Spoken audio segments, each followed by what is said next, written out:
Good morning. आज हम आप लोगों के लिए क्लास 10 का व्यापार और भूमंडलीकरण का पूरा क्वेश्चन आंसर लाए हैं। तो देर न करते हुए आइए हम लोग शुरू करते हैं। तो आज का पहला प्रश्न है, प्राचीन काल में किस स्थल मार्ग से एशिया और यूरोप का व्यापार होता था? तो इसका राइट आंसर है ऑप्शन नंबर ख, रेशम मार्ग। क्वेश्चन नंबर 2, पहला विश्व बाजार के रूप में कौन सा शहर उभर कर आया? तो इसका राइट आंसर है दिलमून। क्वेश्चन नंबर 3, आधुनिक युग में अर्थव्यवस्था के क्षेत्र में होने वाली सबसे बड़ी क्रांति कौन सी थी? तो इसका राइट आंसर है ऑप्शन नंबर ख, औद्योगिक क्रांति। क्वेश्चन नंबर 4, गिरमिटिया मजदूर बिहार के किस क्षेत्र में भेजे जाते थे? तो इसका राइट आंसर है ऑप्शन नंबर ख, पश्चिमी क्षेत्र। क्वेश्चन नंबर 5, विश्व बाजार का विस्तार आधुनिक काल में किस समय से प्रारंभ हुआ? तो इसका राइट आंसर है ऑप्शन नंबर ख, 18वीं शताब्दी। क्वेश्चन नंबर 6, विश्वव्यापी आर्थिक संकट किस वर्ष प्रारंभ हुआ? तो इसका राइट आंसर है ऑप्शन नंबर ग, 1929। क्वेश्चन नंबर 7, आर्थिक संकट के कारण यूरोप में कौन सी नई शासन प्रणाली का उदय हुआ? तो इसका राइट आंसर है ऑप्शन नंबर ग, फासीवाद, नाजीवाद शासन प्रणाली। क्वेश्चन नंबर 8, ब्रेटन वुड्स सम्मेलन किस वर्ष हुआ? तो इसका राइट आंसर है ऑप्शन नंबर ग, 1944, 1944। क्वेश्चन नंबर 9, भूमंडलीकरण की शुरुआत किस दशक में हुआ? तो इसका राइट आंसर है ऑप्शन नंबर क, 1990 के दशक में।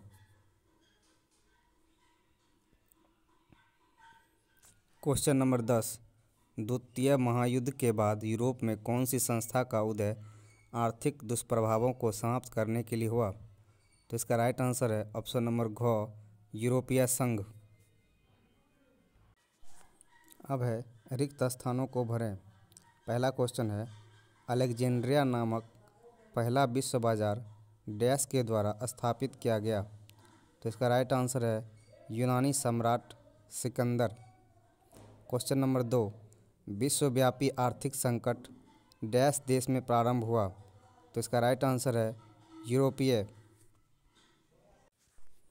क्वेश्चन नंबर 3, डैश नामक सम्मेलन के द्वारा विश्व बैंक और अंतर्राष्ट्रीय मुद्रा कोष की स्थापना हुई? तो उत्तर है ब्रेटन वुड्स। क्वेश्चन नंबर 4, आर्थिक संकट से विश्व स्तर पर डैश नामक एक बड़ी सामाजिक समस्या उदित हुई? तो इसका राइट आंसर है बेरोजगारी। क्वेश्चन नंबर 5, डैश ने 1990 के बाद भूमंडलीकरण की प्रक्रिया को काफ़ी तीव्र कर दिया? तो इसका राइट आंसर है जॉन विलियमसन। आइए अब हम लोग मिलान करते हैं। तो पहला है औद्योगिक क्रांति। तो औद्योगिक क्रांति कहाँ हुई थी? तो इसका राइट आंसर होगा इंग्लैंड। दूसरा होगा हिटलर का उदय। तो हिटलर का कहाँ उदय हुआ था? तो इसका हुआ था जर्मनी में।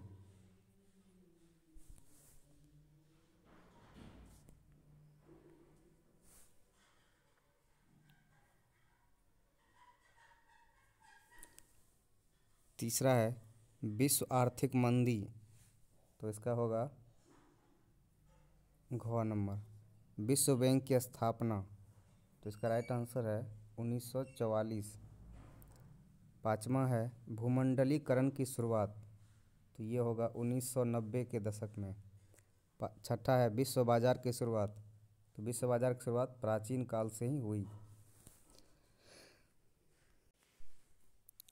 आइए अब हम लोग लघु उत्तरीय प्रश्न को देखते हैं। पहला क्वेश्चन है, विश्व बाजार किसे कहते हैं? तो इसका उत्तर है बाजार जहां विश्व के सभी देशों की वस्तुएं आम लोगों को खरीदने के लिए उपलब्ध हों, जैसे भारत की आर्थिक राजधानी मुंबई है। क्वेश्चन नंबर 2, औद्योगिक क्रांति क्या है? तो इसका राइट आंसर है उत्पादन के क्षेत्र में मशीनों और वाष्प की शक्ति के उपयोग से जो व्यापक परिवर्तन हुए और इन परिवर्तन के कारण लोगों के जीवन पद्धति और उनके विचारों में जो मौलिक परिवर्तन हुए उसे ही औद्योगिक क्रांति कहते हैं। क्वेश्चन नंबर 3, आर्थिक संकट से आप क्या समझते हैं? तो इसका राइट आंसर है अर्थव्यवस्था या अर्थतंत्र में आने वाली वैसी स्थिति जब उसके तीनों आधार कृषि, उद्योग और व्यापार का विकास अवरुद्ध हो जाए, आर्थिक संकट कहलाता है। क्वेश्चन नंबर 4, भूमंडलीकरण किसे कहते हैं? तो इसका राइट आंसर है जीवन के सभी क्षेत्रों में एक अंतर्राष्ट्रीय स्वरूप जिसने दुनिया के सभी भागों को आपस में जोड़ दिया है। संपूर्ण विश्व एक बड़े गांव के रूप में परिवर्तित हो गया। इसे ही हम लोग क्या कहते हैं? भूमंडलीकरण कहते हैं।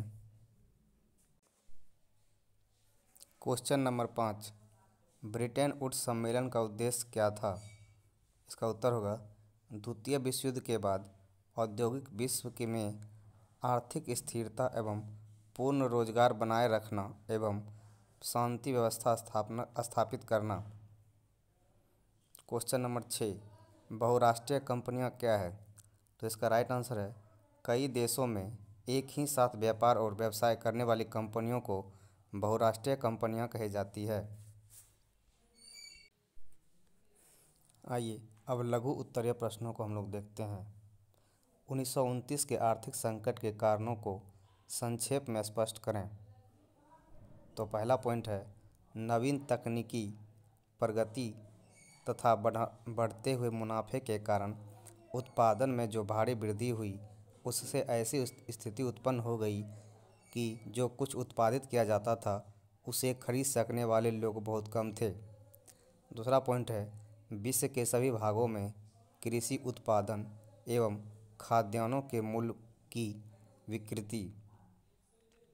क्वेश्चन नंबर 2, औद्योगिक क्रांति ने किस प्रकार विश्व बाजार के स्वरूप को विकसित किया?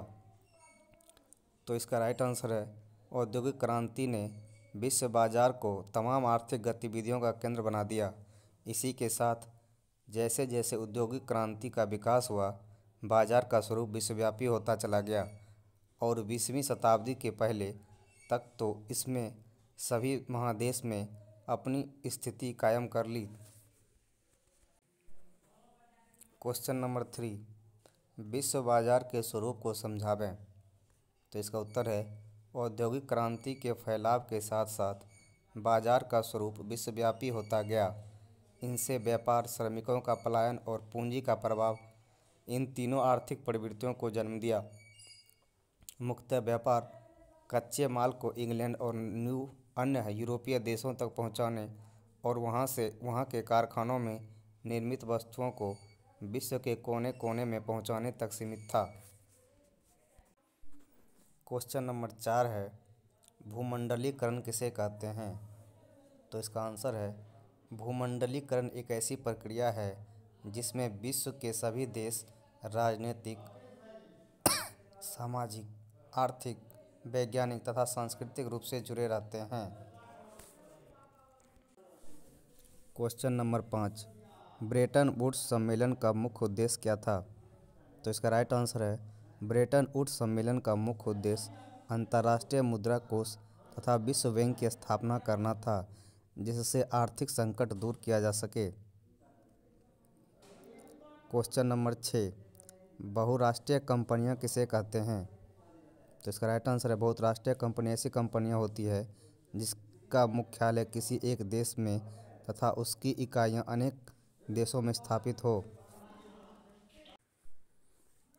आइए हम लोग अब अगला क्वेश्चन है 1929 के आर्थिक संकट के कारणों एवं परिणामों का उल्लेख करें। उत्तर है 1929 के आर्थिक संकट के कारण परिणामों का वर्णन इस प्रकार है। पहला है कृषि में अति उत्पादन। प्रथम विश्व युद्ध के दौरान ही कृषि प्रधान देश ने अनाज की मांग को देखते हुए उत्पादन में तीव्र वृद्धि कर दी, किंतु युद्ध समाप्त के बाद उनकी अनाजों को लेने वाले कोई नहीं मिला, जो मंदी का प्रमुख कारण था। ख है उद्योग में तीव्र उत्पादन। प्रथम विश्व युद्ध में शामिल देशों को बम बारूद, भोजन, दवा, कपड़ा इत्यादि उपलब्ध कराने के लिए उद्योगों में तीव्र उत्पादन जारी हुआ, किंतु युद्ध समाप्ति के बाद इन वस्तुओं की मांग घट गई, जो मंदी का कारण बना। उसके बाद है अमेरिका द्वारा अत्यधिक कर्ज देना। प्रथम विश्व युद्ध के बाद अमेरिका, इंग्लैंड, फ्रांस जैसे देशों को कर्ज दे दिया, लेकिन उसकी स्थिति स्वयं खराब हो गई, जो मंदी का कारण बना। उसके बाद घ नंबर है मंदी का परिणाम, संरक्षणवाद की नीति। अमेरिका अपनी अर्थव्यवस्था को आर्थिक मंदी से बचाने के लिए संरक्षणवाद की नई नीति अपना लिया, क्योंकि उसके 4000 बैंक और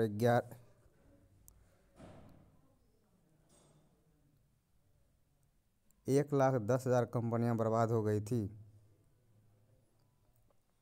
उसके बाद है जर्मनी में हिटलर का उदय। आर्थिक मंदी ने जर्मनी को इतना बर्बाद किया कि उसका फल एक तानाशाही के रूप में हिटलर का उदय हुआ, क्योंकि जर्मनी की 1,60,000 जनता बेरोजगार हो गई थी। उसके बाद अगला क्वेश्चन है औद्योगिक क्रांति ने किस प्रकार विश्व बाजार के स्वरूप को विस्तृत किया। तो इसका उत्तर है औद्योगिक क्रांति के फलस्वरूप कर कारखानों के क्षेत्रों में इतना उत्पादन बढ़ा कि तैयार वस्तुओं को बेचने के लिए बाजार तथा उद्योग को चलाने के लिए कच्चा माल की जरूरत पड़ी। फलतः व्यापार का विकास होगा। व्यापार के क्रम में ही वस्तुओं का कई देशों में आयात निर्यात हुई, जिससे विश्व बाजार का स्वरूप काफ़ी विस्तार ले लिया।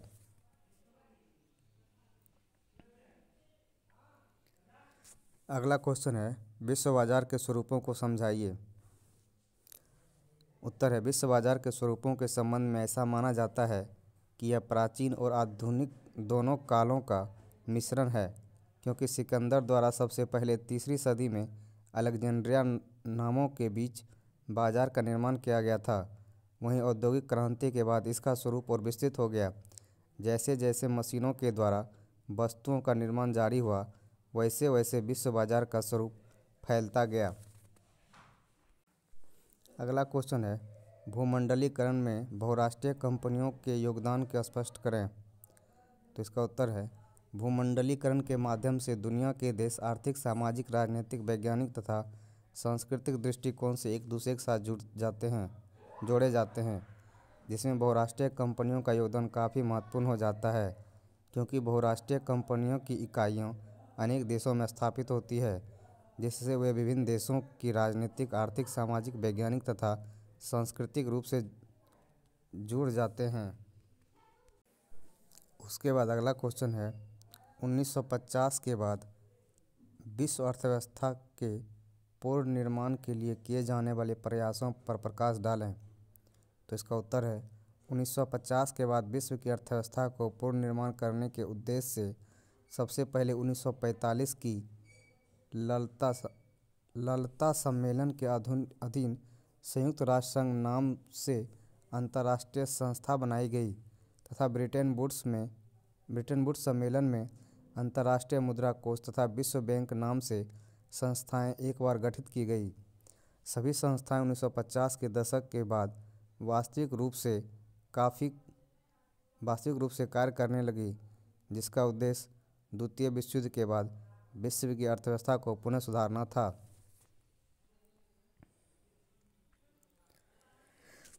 अगला क्वेश्चन है भूमंडलीकरण के भारत पर प्रभाव को स्पष्ट करें। तो इसका राइट आंसर है भूमंडलीकरण का भारत की अर्थव्यवस्था पर सकारात्मक प्रभाव दिखाई देती है, क्योंकि भूमंडलीकरण की वास्तविक शुरुआत 1991 में हुई। ठीक उसी वर्ष भारत द्वारा वैश्वीकरण को अपनाया गया। फलतः भूमंडलीकरण ने भारतीय अर्थव्यवस्था को राजनीति, आर्थिक, सामाजिक, वैज्ञानिक तथा सांस्कृतिक दृष्टिकोण से दुनिया के अन्य देशों के साथ जोड़ दिया, जिससे भारतीय अर्थव्यवस्था के विकास में गति आ गई। अगला क्वेश्चन है, विश्व बाजार के लाभ हानि पर संक्षिप्त टिप्पणी लिखें। तो इसका उत्तर है, विश्व बाजार से होने वाले लाभ और हानि का संक्षिप्त विवरण इस प्रकार है। पहला है विश्व बाजार के लाभ। विश्व बाजार में सबसे पहले आम उपभोक्ताओं को लाभान्वित किया गया। आज हम घर बैठे विश्व के विभिन्न देशों की वस्तुओं को जितनी आसानी से उपयोग कर रहे हैं, यह विश्व बाजार का ही देन है। दूसरा है विश्व बाजार से हानि। विश्व बाजार ने शक्तिशाली देशों को वर्क उपनिवेश स्थापित करने का मौका दे दिया।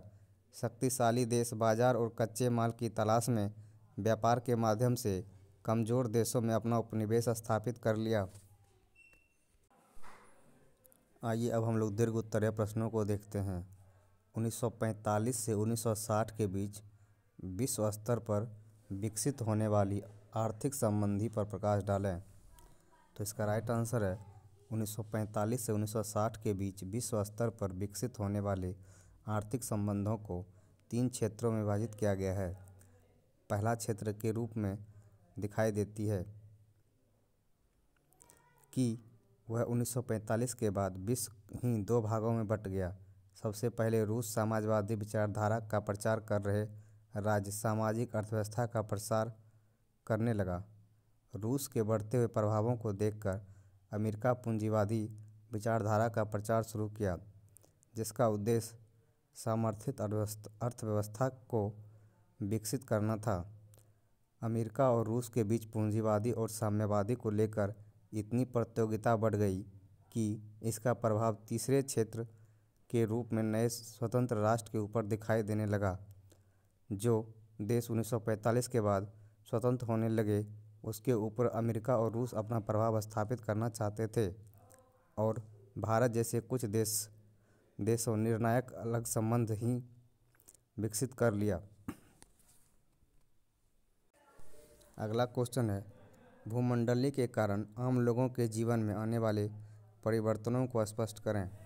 तो इसका उत्तर है, भूमंडलीकरण एक ऐसी प्रक्रिया है जिसमें विश्व के सभी देश राजनीतिक, आर्थिक, सामाजिक, वैज्ञानिक तथा सांस्कृतिक रूप से आपस में जुड़ जाते हैं। फलतः भूमंडलीकरण आम लोगों के जीवन की रूपरेखा ही बदल दिया। आज हम सभी जिस युग में जीवन यापन कर रहे हैं यह भूमंडलीकरण का युग है, जिसने आम लोगों के लिए बाजार में हुए सभी वस्तुओं उपलब्ध करा दी जिनका उत्पादन विभिन्न देशों में होता है। भूमंडलीकरण के परिणाम स्वरूप ही हम घर बैठे इंटरनेशनल वस्तुओं का उपयोग कर रहे हैं। दूसरी तरफ विश्व के विशाल जनसंख्या को रोजगार और भोजन भूमंडलीकरण की देन है। रोजगार के लिए नए नए बाजार खुले हैं। जो व्यक्ति किसी भी क्षेत्र में काम करके जीवन यापन कर सकता है। अगला क्वेश्चन है, 1919 से 1945 के बीच विकसित होने वाले राजनीतिक और आर्थिक संबंधों पर प्रकाश डालें। इसका राइट आंसर है 1919 से 1945 के बीच की अवधि प्रथम विश्व युद्ध की समाप्ति से लेकर द्वितीय विश्व युद्ध के समाप्ति के बीच की अवधि है। 1919 में प्रथम विश्व युद्ध समाप्त होने के बाद विजेता राष्ट्रों के द्वारा दुनिया में एक नई राजनीतिक और आर्थिक संबंध स्थापित करने का प्रयास किया गया, जिसके लिए सबसे पहले राष्ट्र संघ की स्थापना की गई, जिसको पूरे विश्व का राजनीतिक तथा आर्थिक क्षेत्र में स्थापित करने का अधिकार दिया गया। अमेरिका द्वारा अपने सहयोगी देशों को कर्ज उपलब्ध कराई गई, वहीं जर्मनी और इटली जैसे देशों को आर्थिक रूप से कमज़ोर बना दिया गया। विश्वव्यापी आर्थिक मंदी आने के फलस्वरूप एक तरफ अमेरिका की स्थिति समय खराब हो गई, तो दूसरी तरफ हिटलर जैसे तानाशाह का भी उदय हुआ, जिसके कारण ही दुनिया 2 भागों में बंट गई और द्वितीय विश्व युद्ध विकल्प बिल्कुल अनिवार्य हो गया। और आज का अंतिम प्रश्न है, 2 महायुद्धों के बीच और 1945 के बाद औपनिवेशिक देशों में होने वाले राष्ट्रीय आंदोलन पर एक निबंध लिखें। तो इसका उत्तर होगा, प्रथम और द्वितीय विश्व युद्ध के बीच कुछ ऐसे देश थे जो उपनिवेश नीति के शिकार थे। उन देशों में राष्ट्रीय आंदोलन देखने को मिला, जैसे कि भारत में ही वास्तविक रूप से राष्ट्रीय आंदोलन की शुरुआत प्रथम विश्व युद्ध के बाद ही हुआ, जब अंग्रेज द्वारा भारतीयों के साथ विश्वासघात किया गया। तब प्रथम विश्व युद्ध के उपरांत जो आंदोलन की शुरुआत की गई वह द्वितीय विश्व युद्ध के अंत तक चला, जिसके परिणाम स्वरूप इंग्लैंड को भारत से अपनी उपनिवेश शासन समाप्त करना पड़ा। ठीक वैसे ही श्रीलंका तथा दक्षिण अफ्रीका जैसे देशों में भी प्रथम विश्व युद्ध के बाद से लेकर दूसरे विश्व युद्ध के अंत तक राष्ट्रीय आंदोलन जारी रहा और उन देशों को भी उपनिवेशी शासन से मुक्ति मिल गई। अगर ये चीज़ आपको अच्छा लगा हो तो एक लाइक, शेयर और सब्सक्राइब ज़रूर करें। धन्यवाद।